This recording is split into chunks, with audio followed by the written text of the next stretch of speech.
This is Coastal Bend History. Sponsored by Oak Creek Homes. I'm Andy Lascano, and as construction continues on the new Harbor Bridge, the old bridge, the original bridge, continues to serve the Coastal Bend as it has for more than 60 years. And you know one thing they share in common? Both of the bridges, the old one and the new one, were embroiled in controversy over their design and construction. For most people in the Coastal Bend, the Harbor Bridge has been part of their lives since, well, pretty much since birth. Its distinctive arch, reminiscent of a pirate hat, has been the gateway to the Port of Corpus Christi since the 1950s.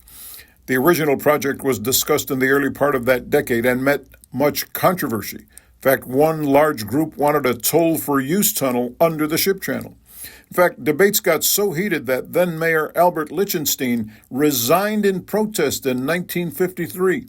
The fighting only ended when the state of Texas announced it would not pay for a tunnel, but it would pay for the entire cost of a high bridge. When construction began in 1956, the Harbor Bridge was the largest project in the history of the Texas Highway Department. Construction cost was supposed to be just over $9 million, but after land acquisition, the sticker price more than doubled. In all, 340 men worked on the project. 4 died due to falls during construction, and another 2 died later working maintenance on the bridge. The design of the 155 million pound bridge included many innovations. It was the first to use neoprene pads between the approach piers and the roadway, softening the ride for riders. It was also the first project to use pre-stressed and reinforced concrete. The construction completely altered the northern part of the city because it isolated the Hillcrest and Washington Coles neighborhoods and completely bypassed the North Beach area. But the new bridge did allow the Port of Corpus Christi to widen to 400 feet, and for the first time since 1926, it was able to offer an uninterrupted drive into and out of town. Before the Harbor Bridge, drivers had to cross a lift bridge that could be raised as many as 30 times a day to allow boats into the port. The bridge officially opened October 23, 1959, and on the first day, more than 45,000 cars passed over it. It was an instant hit with the public and quickly became the symbol of Corpus Christi and one of the most photographed structures in the area. But keeping the bridge beautiful and viable has been challenging. It had to be painted, and initially crews used brushes. Then, in April of 1960, it was repainted.